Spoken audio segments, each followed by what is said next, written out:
Hello, everyone. I'm Karissa Dunham from Shining Light on Minnesota. We have a special guest here with us today, Eric Erlandson. Welcome, Eric. Thank you. Thanks for having me. Yes. So let's get rolling on the podcast. Let's tell our listeners a little bit about your history, and then we'll bring it fast forward to today. So where did you grow up, and what was your story from where you're from? Yeah, certainly. I grew up in the cities and ended up moving out to Monticello. So I'm a graduate of Monticello High School.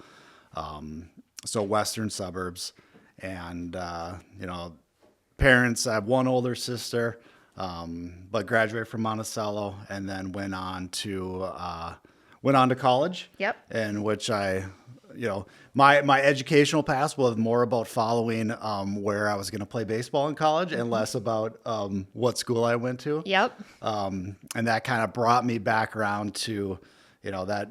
It created an interest in education. My original desire was just to play ball, but it created interest in education and kind of led me down my path to where I am now. Nice. Where did you go to school at? So I played a couple years junior college ball at Anoka Ramsey locally. Yep. And then I went out to a small school in North Dakota, in Mayville, North Dakota. Okay. Nice. Just a real small, it was a school that had probably 850 kids, and about 700 of them were athletes. Yep. So you're just constantly having the ball, throwing it around. Exactly. Playing baseball, living the dream. and not much else to do there. Right. So it was fantastic. It was a great experience. I'm glad I did it. Yep. But I also was happy to come back to Minnesota. Absolutely. You think Minnesota's cold. Well, North Dakota's a whole different game. It sure is. And you get to a point in North Dakota where it's like in South Dakota both, where it's obviously booming right now. It's starting to grow a lot more, but there's not a whole lot to do there. So when you get to bigger cities, it's like, okay, this is right. I remember what to do all over again. That's right. Exactly. So you finished school and you got into, what was your next step out of school? What did you decide you were going to school for? Well, really what I wanted to do was be a coach. Yeah. So I went down the path. I was going to be a Phi Ed teacher just so I could be a coach. Absolutely. And in the summers, I'd come back and I'd work in the school district in Monticello for their community ed department. And I started a baseball academy there, and I was doing a bunch of stuff for the program. And that's when I got the bite to be like interested in running recreation and sports programs. Yes. So I came back, and my first real job was working in the Waconia School District for their community education department, where I was running programs. And I was there for just a short period of time. I was there for a couple of years, and pretty much as soon as I got started there, I knew I wanted to be in charge. Nice. Is really what it came down to. Yep. So my interest that got fueled in education, I went back to school and got a master's degree in education administration. Outstanding. Which had a focus in athletics. Yes, absolutely. So you had been in the school district doing a lot of continuing education. How have the times changed from when you started to where they are today? What do you see for the growth and the numbers of kids doing it and people getting involved? Yeah, I think schools, in particular public schools, are in a far more challenging position now than they would have been 15 years ago. Right. The climate of schools has changed so much, and with kids, how revenue works for schools is that it's associated with the kid that attends. Yes. And school choice is far more prevalent now, and parents are willing to drive and bring their kids wherever they want to for the best opportunity. Yes. Yep. So, back in the day, you'd be working in a school district, and the kids that attended your school are the ones that lived there. Yes. That's not the case anymore. Nope. Open enrollment's a huge deal. So, how we look at schools, how we market schools has to be completely different than we did before, because we're competing for kids that have a choice. Right. Well, you see that in schools. I mean, talking sports and talking schools, a lot of the schools that have different specialized programs for, let's say, baseball, where they have 92 people trying out for freshman through senior year of high school playing baseball versus other schools that don't, and kids, like you said, driving in just to be a part of that baseball culture, different things like that, which is hard for some other schools that are more academic sponsored or specialized in the academics. So it's interesting to see the numbers, how they vary. And for the kids that are new to the district trying to get on that baseball team when there's all the kids trying out, yes. What do you do? Yeah. And, extracurriculars drives a lot of choices for families. My home district is St. Michael, Albertville.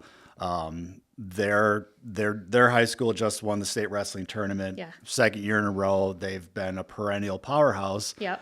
And kids will move from across the country to come to that program. Right. Or kids will transfer and drive multiple miles to go to that program. Yep. Now, that's a high school that has really good academics as well. Yes. But the draw is that's what's bringing them there. Absolutely. And it's interesting for parents to put that into perspective, like, okay, now I've got to drive you an hour and a half before I go to work just to get you to school, to get you into the program, which is great to do.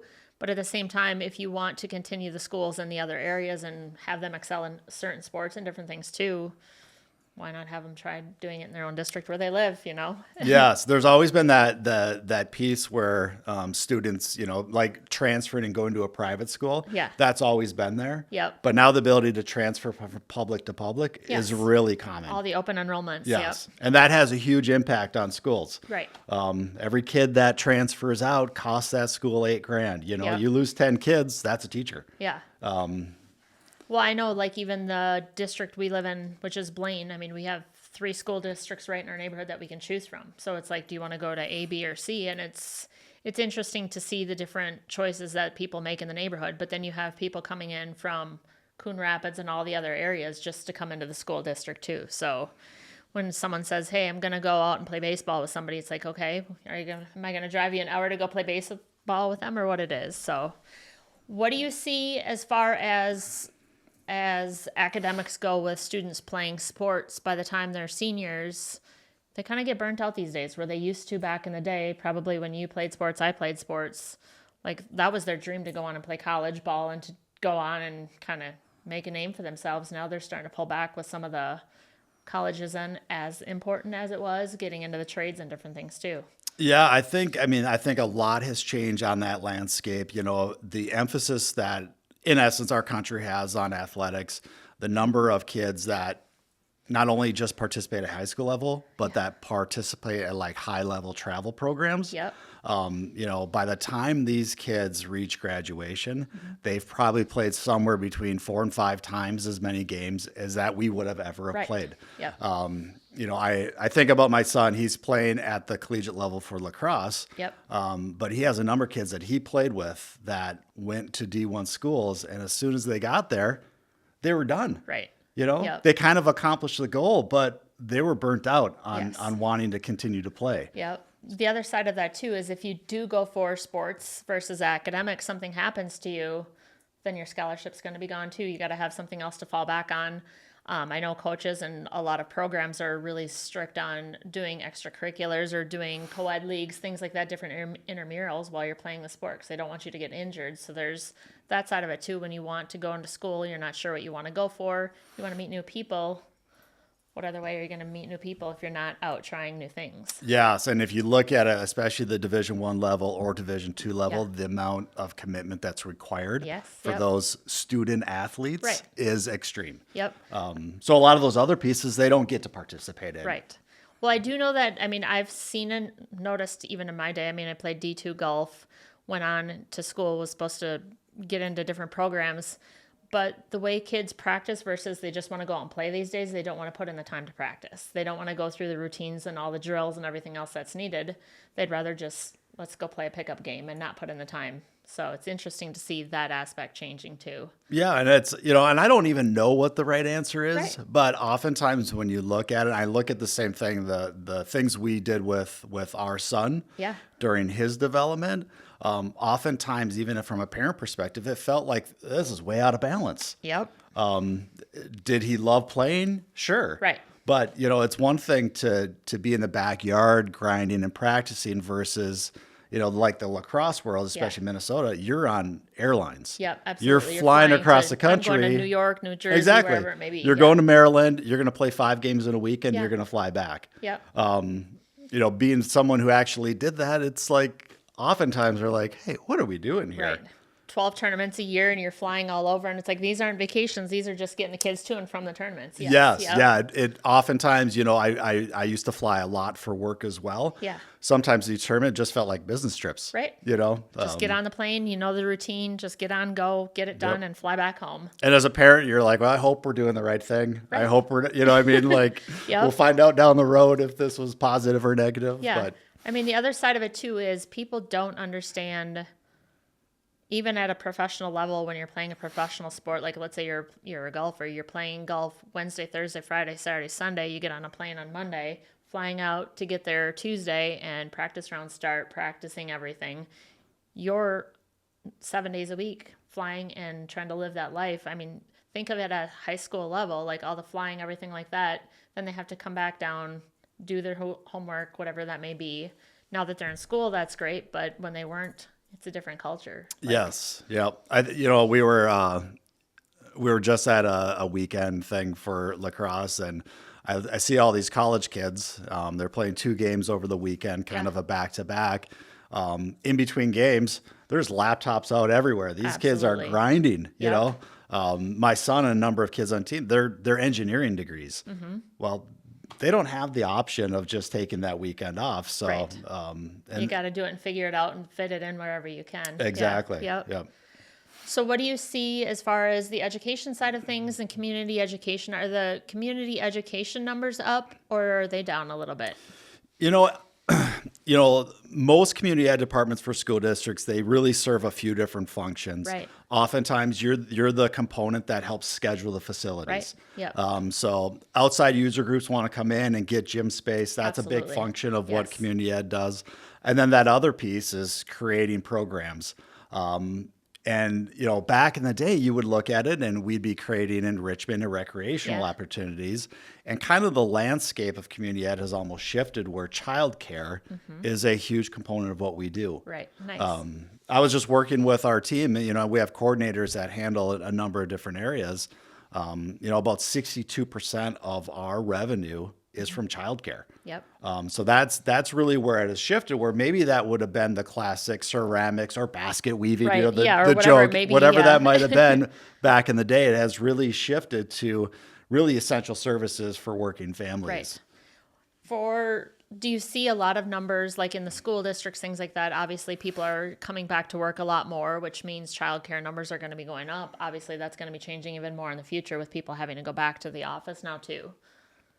Yeah, I think even as we've seen shifts in workforce where the idea, I'm a little bit older, so the idea of work-life balance was never Yeah. really a thing. Yep.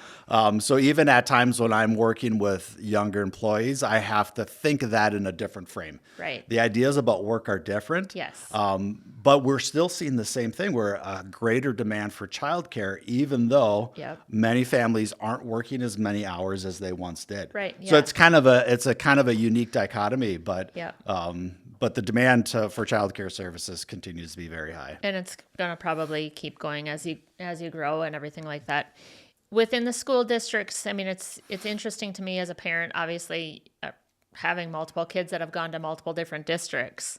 Everybody's like striving and wanting to push the technology and get everything out there, and now they're starting to come back a little bit. Do you see that happening more and more with phones being locked up again once they're back in the classroom or put away so they're not using them? Yeah, I mean, like from a parent's perspective, I listen to the stories from my kids Yeah. about having to put their phones in the little pockets Yeah. and how it's so dumb. Why do we have to do this? And then I hear it from a teacher perspective. Being an administrator, you hear the teachers hear Yeah. the challenges of how they can teach in the classroom when all these kids have distractions. Right. They're all on TikTok, or they're taking pictures and texting and everything like Exactly. that. Yeah. So I mean, it's a challenging balance. Yep.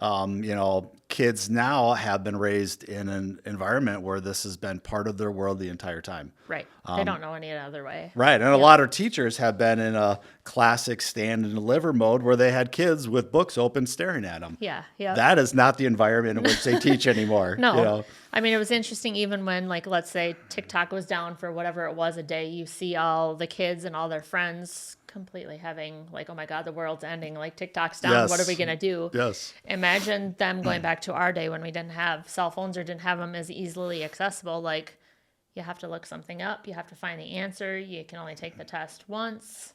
And the other side of it, too, I mean, working smarter, not harder for that generation. Like, they can get things done a lot quicker. So trying to bridge those gaps of our generation and older to the newer generation is Yeah, and we've had a lot of discussions from a school district side where, how are we going to integrate AI into education? Yeah. The use of Chat GPT for a lot of traditional educators, they're concerned about that Right. because they're like, well, are our students going to use this where they're not going to learn? They're just going to look it up or Yeah. they're going to have this produced. So a lot of our view on this is, all right, how do we incorporate this? How do we use this as part of a tool for learning Teach them how to use it. versus trying to ban it and keep it out? Yep. Like it is where we're at. Right. It is going to be part of our future. Yep. If we don't adapt to it, Yep. we'll continue to be behind. For sure. Yeah. I mean, I know even at a college level, like students, like my daughter says, a lot of her friends are trying to do, okay, ChatGPT, write me my 10-page paper. You have ways to check that. There's ways that people know if it's done strictly written by AI, changing it up, putting it in your own words, sure, whatever you want to do, using it as a tool and a resource instead of just, here's my paper and it's all AI written. Yeah, I think about that. I completed my PhD this past year, and the universities are working through that as well, challenging to try to figure out how exactly is this going to work. Right. The detection software out there is hit and miss as well. Right. And I have, even going through that process, your dissertation, you're writing 100 pages. Right. So I would take things that I have written on my own and put it through the same detection software. So you get an idea on what to Yes. do. Yeah. I want to make sure like that it's not that, that it's original work. I want to make sure when I turn it in, it's not going to be flagged. It's not going to be flagged that you didn't do it. Yeah. Right. Yep. And there's things that would come back that would highlight to like, hey, you should be careful here. And it's like, hold on. Okay, wait. That's an this is original me. idea, Yeah. I think it's also funny on the other side of it too, like when they showing kids like when they have to write their name as a signature. The generations nowadays aren't able to do that. Mom, what is this? Like, okay, you got to print your name. Okay, well, that's all I can do. So when it says sign, it's still just the printed name. Right. I just had daughters that went through this. They got their driver's license. They turned 16 in December. Yep. Same thing. You had to sign for things. Yep. They didn't know how to do it. Well, what does it mean to sign? Right. Right. So it's interesting. It's fun to see everything growing and changing for sure. I mean, the other side of it too with technology, I mean, it's putting you in communication with a lot of people you never had the adaptability to meet with, to talk to get in touch with, but also to help systems be put in place so processes are easier. Yeah, I think about like how it's changed social interactions where people they feel real connections with people who they've never physically been in the same room with. Right. I find it so unique. Yeah. But I'm open-minded enough to realize like, okay, this is a new digital world. Right. This is how they operate. So that piece it's fascinating to me how you can build and develop relationships without having ever like any kind of physical interactions. Yep. Or when you see people you haven't seen in a while and they're like, oh, how was the game? I'm like, oh yeah, you must have noticed that I was at that game, the Packer game or whatever it may be online. Like you just don't realize, I mean, you do it because it's work or because you do it, you want to do it. But the other side too that we see, I think is interesting is how the younger generation still has to learn how to communicate. A lot of them are so into the technology and not knowing how to get out in the real world and have a conversation, learning to grow and learning to interact, because that's going to be a big part with AI in the future. Like you still have to be having those face-to-face conversations. I think about like being open-minded on how technology influences our world moving forward. And then I also still think about like how you navigate a job interview. Absolutely. How you navigate conflict. Yeah. Working through tough situations. I don't know how that digital interface allows you to work through real human issues. Right. I still find it far more effective to, be in the room with that person, to have an authentic interaction in order to work both through positive and challenging situations. And I wonder how that's going to look in the future with a whole new generation who hasn't developed those skills because, a vast majority of their interactions are done in an online or digital world. Well, the other side of it is things can be mistaken and misread and everything else, and not shown emotion and different things on an email, on a Snapchat, on whatever it may be. You don't know how it was meant for the end user to receive it. And that's the other side of it that's kind of difficult. I was just having a conversation with an employee yesterday, and the concept behind it was the idea is like people are far different when you're in the room together. Yes. So those that might have a negative thing that they're willing to put out in an email or in a Twitter post or something, Yep. it's far different when you sit across and have a human interaction. And that's why I encourage, especially when we're dealing with challenging situations, get in the room with the person. Yeah. Sit down, have that conversation, figure it out. It could be that you're both trying to get to the same end result. You just don't know how to put the two thoughts together, or how to work around those obstacles, or just seeing a person and their reactions obviously helps grow, but it also helps you understand who they are as a person and what they're trying to get across. Yeah. I think about being able to not necessarily read someone, but if you can sense that there's something, you can turn that person and be like, Hey, how you feel up at that, Yep. or you can kind of work through that versus firing off an email back and forth, Yes. or even responding to a post on a social media. There's no intuition there. There's no way to dive in deeper based Right. off of. Well, and everything on the internet's correct, right? So whatever they're posting is Right. is their belief system, and everybody has a perfect life as it goes on the internet. I think it's important too, I mean, as adults and as kids, to understand just because people have different beliefs doesn't mean you can't still get along and have a great friendship and a great working atmosphere, because the more you know and the more you learn about different sides of things, being open to both sides and hearing both sides, the more the world's going to grow.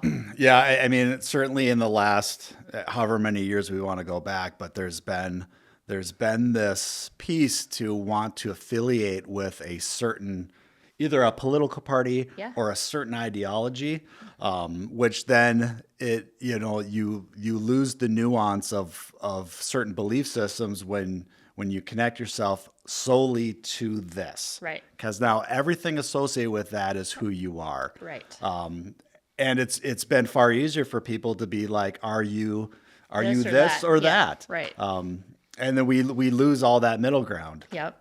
I mean, it's interesting too. I mean, when you start associating with that, but you're like, I believe this, but I also have my own personal beliefs that, tie into both sides. So why can't we hear both sides, hear what the stories are, figure everything out, and make a decision on your own and just kind of live life together? And I think in the last decade, we've seen the pendulum swing quite a ways either side. Yeah. And my own personal belief system is that it's usually the right answer or the best path is somewhere in the middle there. Anytime it swings too far either way, I get concerned that Right. it's not the right path. Yep. I noticed that with school districts too. I mean, obviously teachers have their own thought process and districts do what they do. But when kids start coming home with the belief system that their teachers are trying to teach them a different way or their belief system, it's hard as a parent to say, okay, just keep your mind open, because you're still trying to learn, you're still trying to do things the right way. Just like anything and everything in life, you've got to hear both sides of the story. And I think that historically has been a criticism of higher ed as well. Yep. The idea of that there's certain belief systems that are associated with schools or with colleges and universities. And really our job is to make sure that there's an avenue to have dialogue about different beliefs, Right. not to instill different beliefs Yeah. or to speak only to certain belief systems. Right. In the higher education and in the high schools, elementaries, junior highs, do you still see the administrators pushing towards getting your degree and going to school and everything like that? Or is it kind of unique on its own, just trying to find out something that you want to do as a person? Yeah, I think that angle has really shifted. I've seen it over the past 5-6 years, Yep. where schools are being far more intentional about making sure that they lay out multiple pathways. Right. I would say prior, there was a far greater emphasis on like that 4-year Go to school, traditional get your degree degree. pathway. Yep. Well, a lot of people, I mean, back in my day, prior to my day, like you go to school, you have no idea what you want to be. like even at my age, you still don't know what you want to be or where you're going or what you're doing. So all those years of putting in the education, having people that have gotten their doctorates and different things, and they don't use them now in life. It's just like one of those, it's great to say you have it, but is it something needed or is it something you want to go into now too? So it's trying to kind of get a feel for what you want to do. Yeah, I think in my own path, I'm the first one in my family that has a 4-year degree, but going through that process, I never really thought about it. No. It was just like, well, it looks like a lot of people are going to school. I guess Yeah. I'm going to school. Yep. It's just and then what you do. Yeah. you figure out your path as you go. But I think schools are doing a far better job of highlighting alternate paths for Yeah. kids so they Yep. can explore different things. Because the 4-year degree thing it clearly is not for everyone. Correct. And then especially, as things have moved and changed, my prior business was in the trades. So Yeah. we sold products to construction workers. There's huge gaps for employees in a lot of the trades. Yep. And schools are doing a far better job now to Right. highlight those paths for kids. For sure.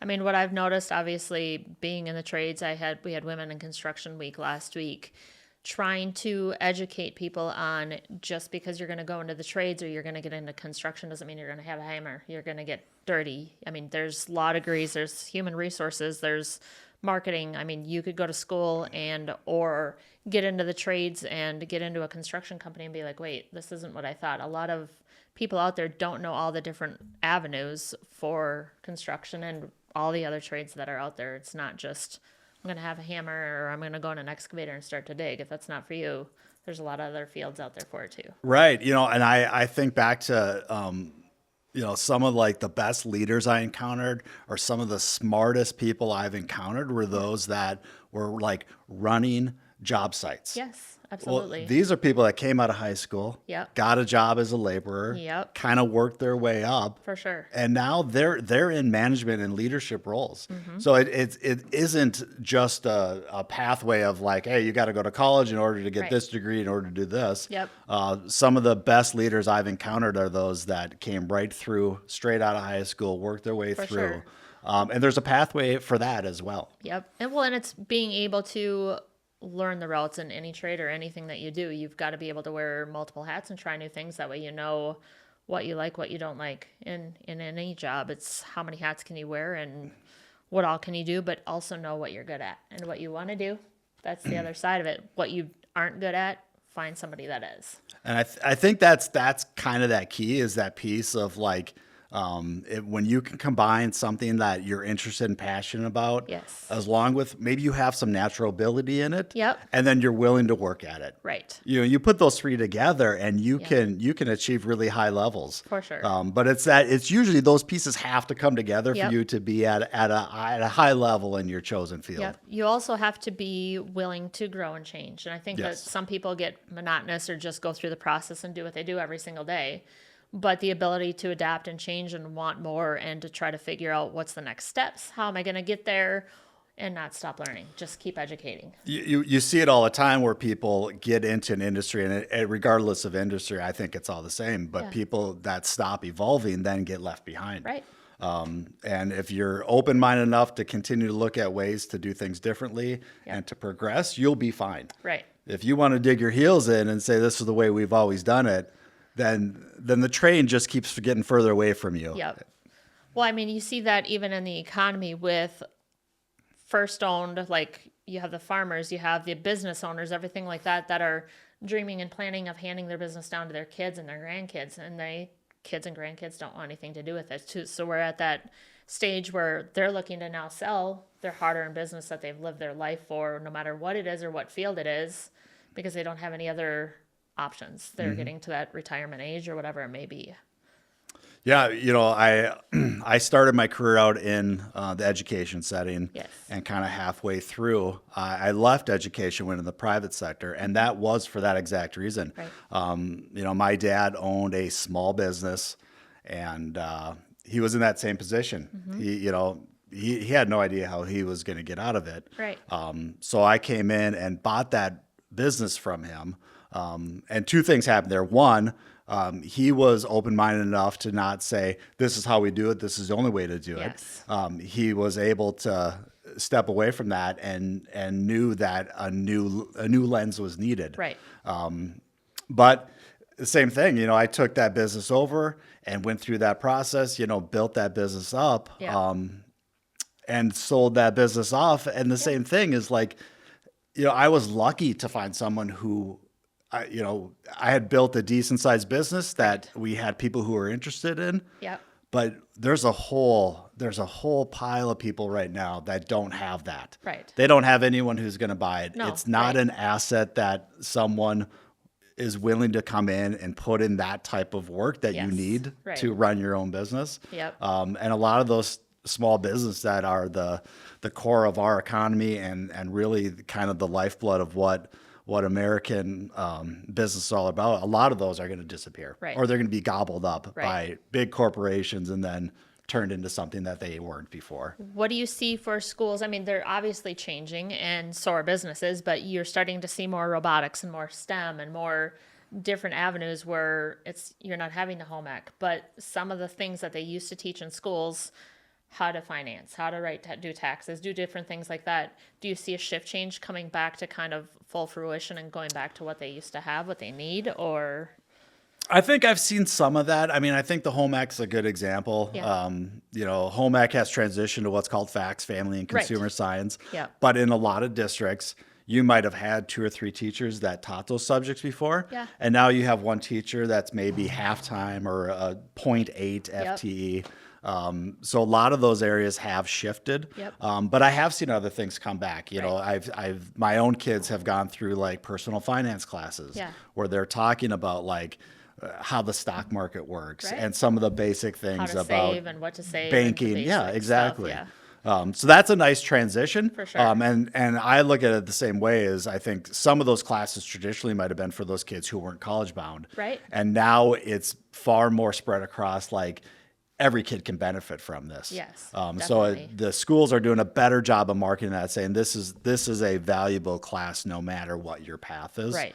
And I think that's an important switch or twist as well. Yeah. I think schools have to continue to evolve and innovate. Yeah. Because of that choice that we talked about. Right. If they don't do it and the neighboring district does, or even the 2 neighbors away are doing some really innovative stuff, kids are going to find themselves there. Right. The other side of it that you see, I mean, talking about teachers and being 0.8 and all that stuff, having their summers, everybody's like, oh, teachers have summers off, but they don't. I mean, they still have to work. Like being a teacher, trying to get paid what they get paid, even the administrative side, everything, you have to keep finding something else that will continue to help you grow, but it also help financially, because splitting that paycheck up or however they want to do the summers, you still have to make it, and you still have to keep doing what you do. Yeah, there's the view is that like, oh, this is really nice. Summer's off, right? I don't know many teachers that truly take summers No, off. not at all. Right.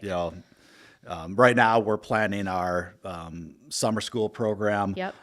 We have title programs that helps kids that were struggling with Yep. some catch up in the summer. Yeah. All sorts of teachers are looking for hours. For sure. They need to. yeah. Yep. With that too, I mean, having no summers off, then you have to come back in, you have to get the classrooms ready, you have to continue, but you also want to find a way to find something so you don't get burnt out and so you can keep going. Because I know the education field, the teacher side, administrative side, dealing with kids all day long, sometimes you need a little bit of a break or you need to find something else to do. Yeah, and it certainly is a different climate. I think we see it in other industries as well, but we deal with things with kids now that we didn't deal with 10 years ago. Right. It's a Yeah. different environment. Expectations from parents are far different than they used to be. Oh, for sure. Especially in the coach and the sporting side too. Yes. Yep. yes. I just had a conversation yesterday with one of our coaches. And it's that same thing. It's like, coaches they do not get paid much to do what they do. No, not at all. So the ones that are in it, they're Yep. doing it because they absolutely love it. Right. And the type of scrutiny they're under, Yep. the type of scrutiny officials are under. Right. Trying to find coaches these days is impossible. Every child that we've had is at a high demand of looking for coaches because of the way the world's turning and what it's turning into. Yeah. Yeah. I think it's interesting on the coaching side, on the athletic side, everything like that, with all the scrutiny, all the entitlement, kids changing their way of not wanting to work, not wanting to put in the time, or just not showing up is hard for all those teachers and administrators, coaches that love it. You start to see a shift sooner or later. Yeah, and I think, it's the traditional model with high school is that was the spot where kids could all participate. Yeah. It certainly has shifted now where it is far more like those pressures that come with it. There's far more expectations for kids as well. Yep. And what club sports has done, it has heightened it to a level where we have put in such a huge importance on sports. Yes. That we take the club environment and it has trickled into the high school environment. Right. So that's no longer about just participating and everyone's getting an opportunity. Yep.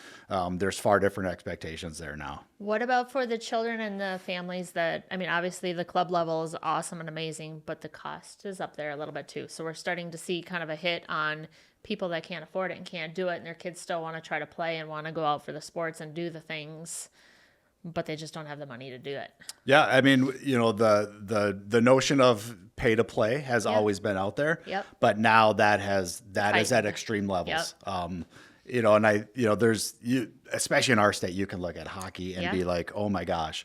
I look at it from like, my son who played lacrosse, there's always been a stigma about lacrosse, Yes, yep. about who gets to play lacrosse. Well, that's every sport. Baseball too. It's, Yes. It's who you know, whose brother was on the team. It's who your parents know. Yeah. And there is, I mean, if, there's certain teams that if you're playing on the team, the expectation is that you are on an airplane 5-6 times a year. Absolutely. Well, that eliminates a ton of kids For sure who does. maybe easily could be just as talented, but do not have the financial resources. Right. And that ends up being the separator versus based off of their skills and abilities. Yep. Well, and sometimes, I mean, I had a conversation with my son a while ago and other kids too, like, sometimes, yes, it's great to be on those traveling teams, but you also just need to have the ball in the hand. Go play those fall leagues, the pickup leagues, whatever it may be. Just keep playing. Do what you love. Don't give up on this one thing that you love just because somebody's doing something else or trying something else. Just keep it going. My personal belief is that if the talent is there and if a kid is willing to work, that kid will get an opportunity, right? Regardless if they're on this club team or this club team. That's what it's always been. It's the time, and you can see it in their heart. They love it. They're out there. They're trying. They're first one to show up, last one to leave. It's just who they are. Yeah. Yes. Yeah. And that type of kid, the kid who's willing to go put 100 shots up in his backyard hoop, the kid will still get an opportunity. Right. Oh, absolutely. Yep.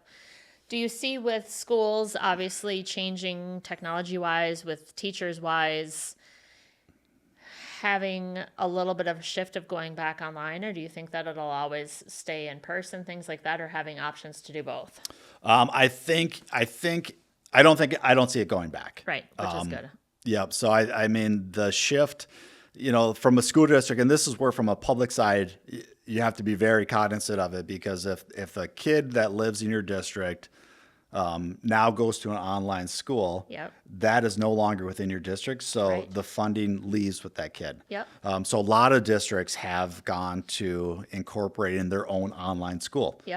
So then they get to keep the kid in their district. Right. With the revenue that follows as well. It also gives kids balance too, where they can try a couple online classes and then still take the other 3 classes per day in the building in a traditional model. So I would think schools have to continue to innovate in a way. You're almost forced as a district to figure out ways to keep kids home.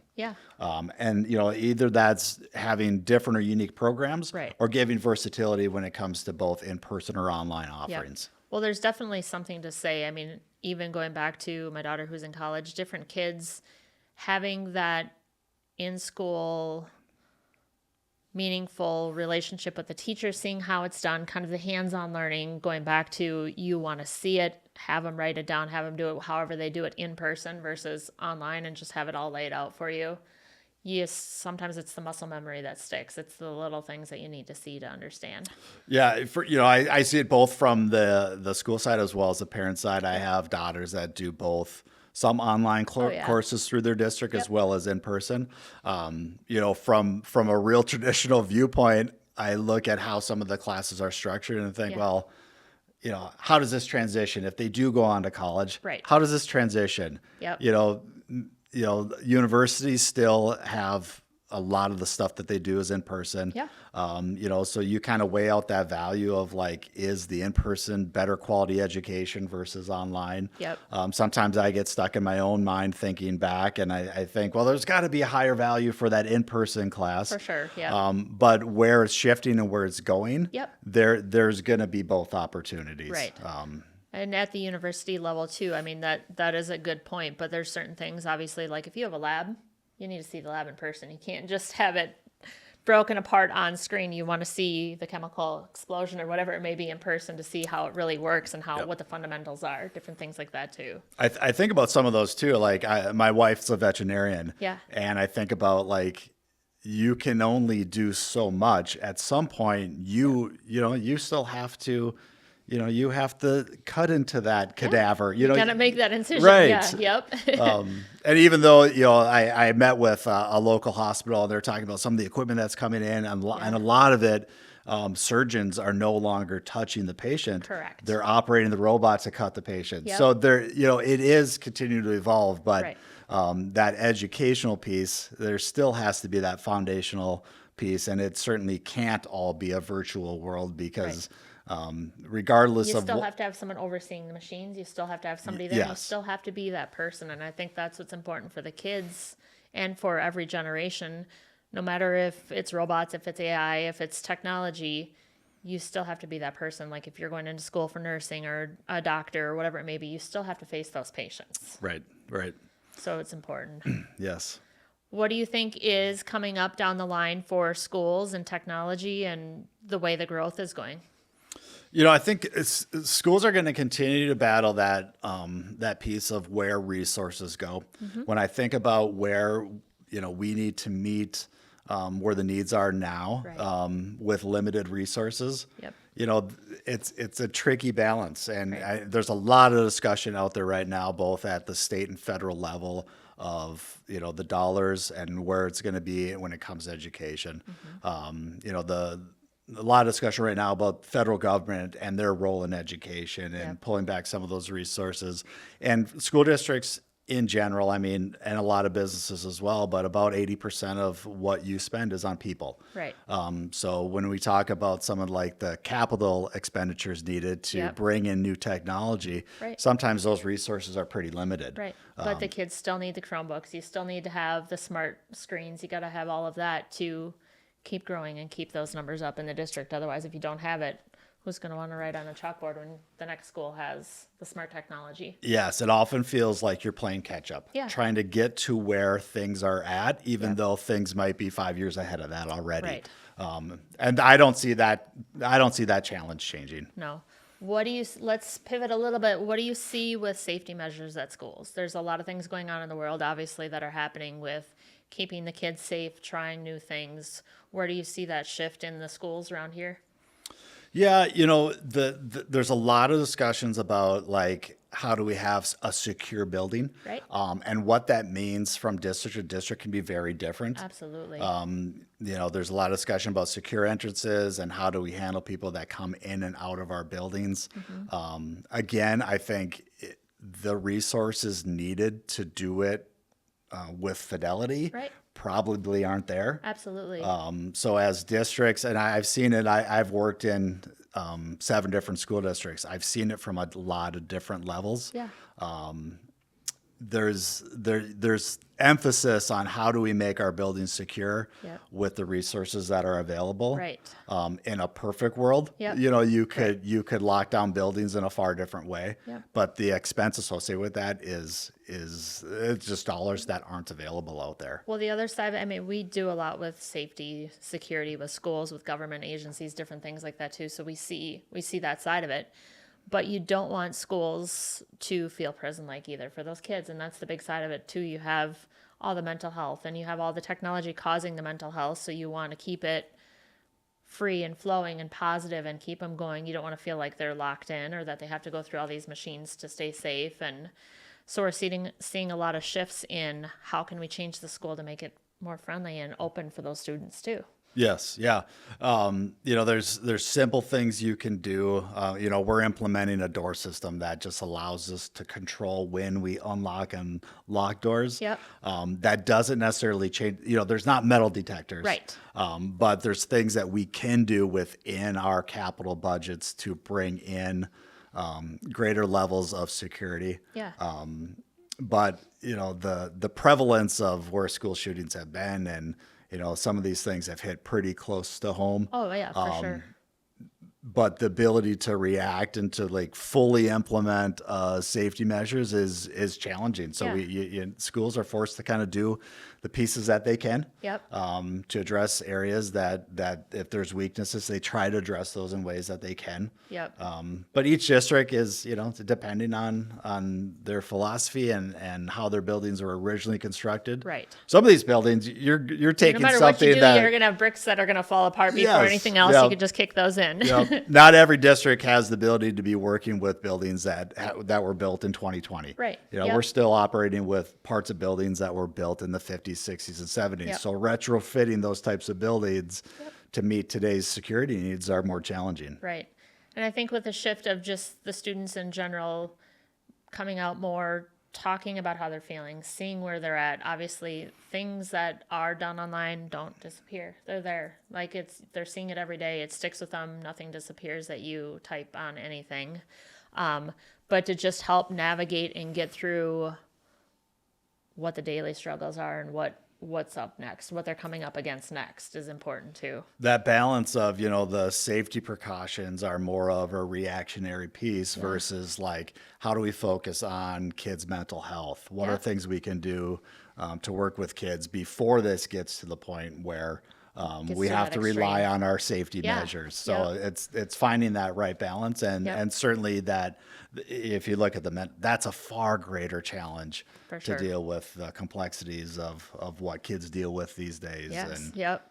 I mean, what they see and what they deal with on a day to day is 150% different than what I used to see back in the day. I mean, it's just one of those like, we're going to go outside and get on our bikes and ride 12 miles to the park and go play a couple pickup games of basketball or baseball and come back. Now, when the kids say, hey, I'm going to go for a bike ride, it's like, okay, where are you going? Do we Yes. want you to cross that street? Are you going to a safe space? You never know what the world's coming to. I think teenagers in particular, now this has to be the hardest time it's ever been. Well, I shouldn't say that, but Yeah. it is a challenging time to be a teenager right Yeah. now. I would not want to navigate the world that they're in. Right. I'm much happier with the time and Yep. era I went through that process. For sure, yeah.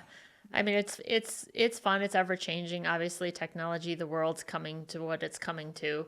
But to see the kids thriving, to see them going places and still being good people and learning the ways that they need to survive and get out there nowadays is leaps and bounds from what it used to be. And I think it's really easy right now to just look at the negative piece. But for the most part, I see tons of really great kids doing really good things. Absolutely.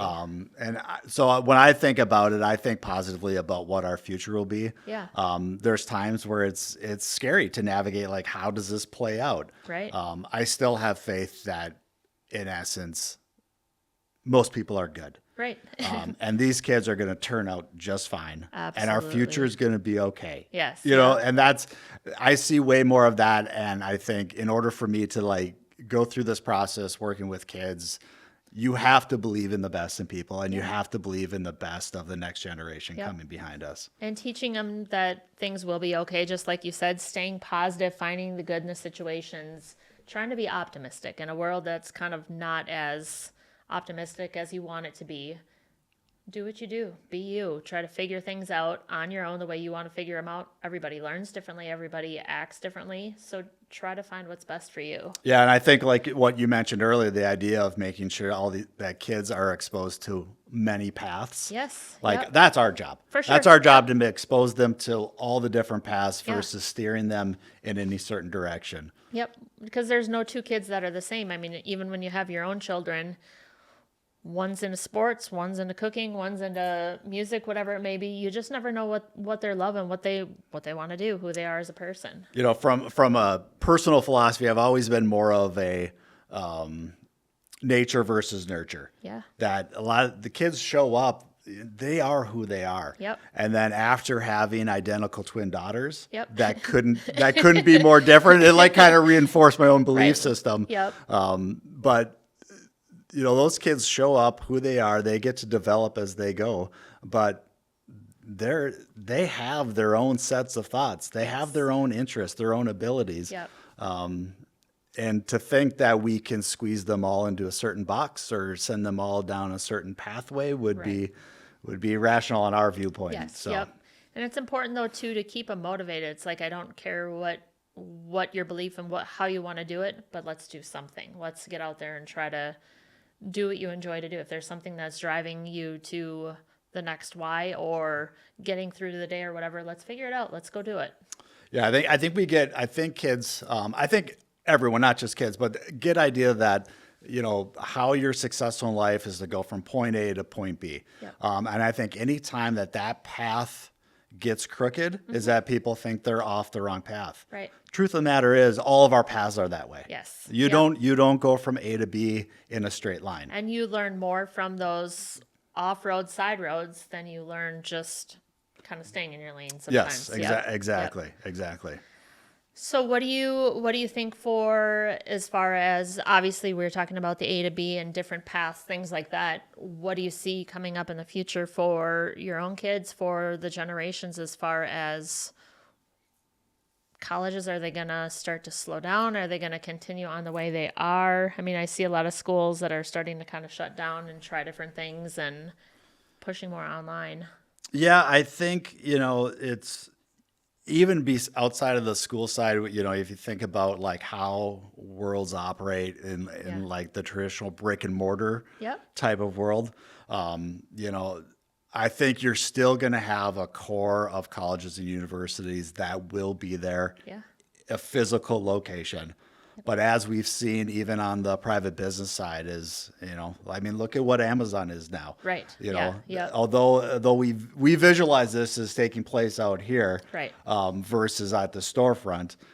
From a construction side, I always thought like, hey, if this keeps shifting, Yep. who are we going to sell products to? Who's going to Who's build going to be the things? product? Who's going to do it? Right. Is there going to be room to build it? Right. Yeah. Part of it too is the idea is like, well, it's shifted now. It's no Yep. longer storefront, but it's warehouse. Right. We're still And it's moving data product. centers, it's meta centers, it's whatever it may be. I think with the shift in schools, I mean, like you were saying, is exactly true. Like you don't go to Harvard to get an online degree. You go there for the connections and to live that lifestyle that you're there. Same with Stanford or some of even the everyday schools, University of Minnesota. You're there for the connection to be a part of that community. Yeah, there are certainly certain schools that will continue that have Yep. those types of foundations Yep. and traditions. There are others. I mean, even if you look at something like Rasmussen Business School, Right. these are things that have come and gone. Yep, absolutely. The 200-year-old universities probably are going to stick around a little bit longer. Yes, yep. But they have to adapt and change Right. too. Well, I think a big part of the adapting and changing too is like you could go to one school and have a credit or a class or a course and have to take that same exact class because it's 1 point system off at another school, even though you already took it, just to get to their specific criteria that are needed too. So it's interesting to see those shifts. Like if you're going into nursing, whatever it may be, here's the course you took at a state school, here's the course that you have to take at a private school. Yes, and that's not universal. No. I lived that experience where going through a school and transferring to another. Yeah. And then how that school interprets the algebra class versus the previous university. It's not universal. No, and having to pay for that multiple times and try to Exactly. figure that route. Exactly. People don't understand that Yes. that's out there too. Well, it was great having you on today. How can people get in touch with you, and what do you see for like the leadership and going forward, and how can people get a hold of you? Yeah, so I mean, a lot of the work I'm doing now, Yeah. as I've seen both the worlds in the public sector as the private sector, and a lot of my dissertation work was just looked at what does leadership look like, Right. and what my study looked at is what's the common factors, Right. And good leadership, regardless of industry, Yep. is the same. It is. The things needed to be effective to run your business or to lead an organization What I had found, there's really 5 components to it about being a good leader. It's about being authentic. It's about having a shared leadership mindset, which means your team is involved with that process. Yep.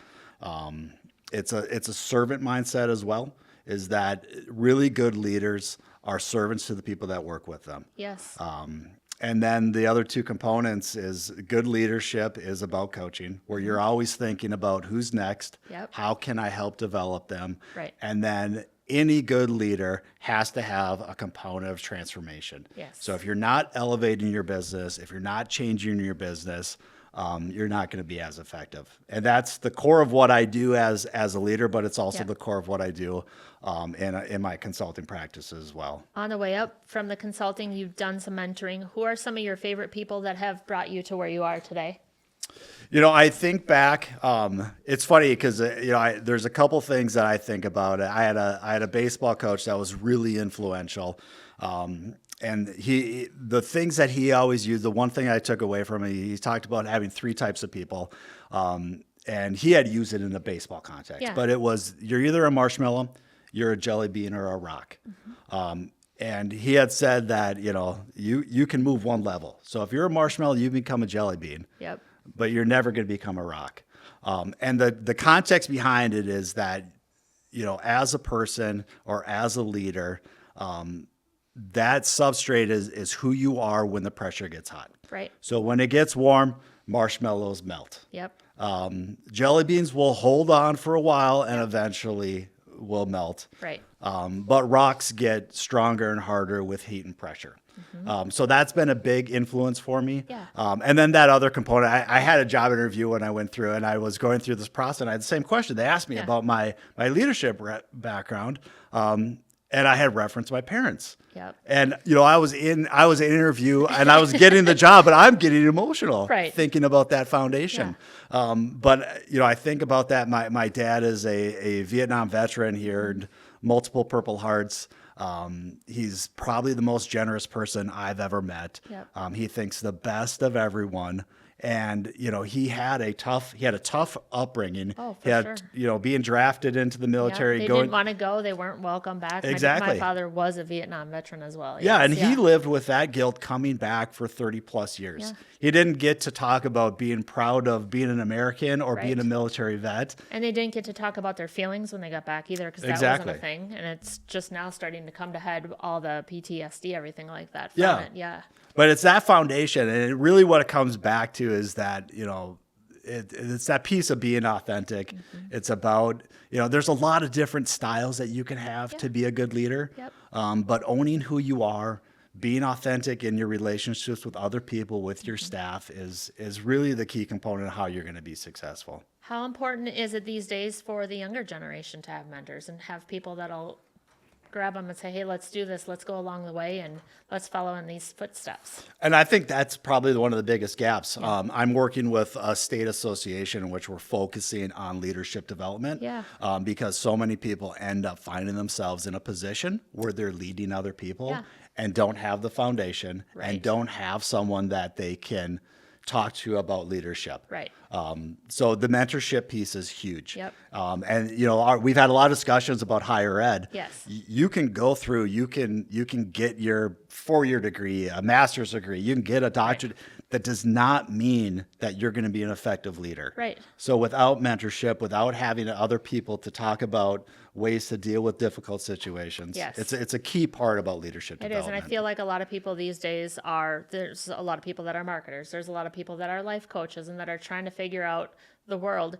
But you also have to have a circle when you are a leader of who can I turn to help me grow, but also to figure out the ebbs and flows of being a leader and to be effective and to continue on. Exactly. Yeah. Yeah. And a lot of it is, that leadership development. A lot of people I've worked with, it's really helping them identify who they are. Yes. Yep. Yep. I am not a life coach. Right. I try to put it into context about how do we move an organization forward. Right. But some of it is really helping people identify who they are, what their Right. strengths are, and recognizing those things allows them to be a better leader for their organization. Correct. It's great to know. I mean, in the leadership role, it's great to know all the routes that you need to take, but you also have to be able to delegate and say, hey, this is my process. This is where I'm going. if I'm not great at HR, let's hire an HR person instead of trying to do everything all at once. Yes. And the idea is, that, identifying where your strengths are and Yep. where your gaps are a Right. key component. For sure. And good leaders do that. Yes. And good leaders aren't good at everything. Nope. But But you need to know everything just to know how you want it to run and who those good leaders will be that you'll take along with you. Exactly. Yep. Identifying your gaps, and that's okay. Yep. Identifying those things that you're not great at. I think it's better to pull someone into your team that can fill that gap Yes. versus you trying to become someone you're not. Right. And it's important too. I mean, I've always heard everybody always says, who are you bringing up with you? And it's finding those right people that will fill in the gaps, that'll figure out, hey, this is my lane. This is what I enjoy to do. This is what I'm good at. Let's grow together. Let's collaborate and let's find there's enough work for everybody. Let's make it happen. Exactly. Yep. Exactly. So you've done a lot of leadership. You've gotten in the construction world. You've been in the community education. What do you see as next? I don't know what's next. I'm going through this path. Same thing. I hold the license as community ed director, a principal, a superintendent. Yep. I'm a certified athletic director. I've been a business manager in schools. Yep. I've run private organizations. I've done mergers and acquisitions. Yeah. I really like running organizations. Good. But what I'm looking at is to continue to move the organization I'm in. Yep. But what I really want to do is help other people Absolutely. identify that, help their businesses grow. And connect. I mean, that's yes. a big part of what it is Yep. too. Yep. When I sold my business, part of that contract was to stay on in a consulting fashion. Nice. So that was a good boost. But then I had other people within the industry reach out to say, hey, could you look at how we're doing our inventory or things like that? Yeah. And that's what I really recognized, like, oh, that's what really fuels me. Nice. Is let's look at your organization. Let's look at how it's going. And then what role as you as the business owner or as the CFO or whatever your role, how does your role impact how we can transform that business? Yeah. And that's really what drives me. Is there anything, obviously you've had some big things coming and going, big changes as far as schools and everything like that. Has your driving force or your why changed through the time, or what continues to keep you going? I think that as you go down that path and you learn and understand more about yourself, I think that's that piece that Right. drives me or fuels me. Yep. So you get to that point where it's like, oh, okay, maybe it's not necessarily that I have this passion for running schools or Right. I have this passion for business, but I do have this passion for taking an organization and elevating it Nice. to something else. It's important for people in this day and age and every age to find out what their why is, what they want to do, but also what keeps them going, what wakes them up in the morning, what your why is, what your driving force is. That can change and that will change, but to never stop. Just keep going for what you want to go for. Exactly. Yeah. Yep. Keep moving forward. moving forward. Even though it might be going left, it'll come back Right. around. But yep, keep striding forward. And a lot of times it's a full circle. You go and you try all the different routes that you want to go and you come back to where you started. And that's completely fine too. You just never know. Exactly. Well, we appreciate having you on today. We look forward to seeing what the future holds. Would love to have you back on in the future. And for anybody that wants to get a hold of you leadership wise, how can they get a hold of you? Yeah. So we'll have a new website that'll launch here shortly, Nice. and it's everlead.org. So it's Okay. EVERLED.org. So that'll have my contact information. So Perfect. there'll be good information on there just about leadership in general. But if you ever need another set of eyes or a set of ears, I'd be more than willing to talk through some issues and take a look at what you have going on. Outstanding. Well, thank you so much for being on today. Thanks for We having me. appreciate It's you. been great. Yeah, thank you. Thank you.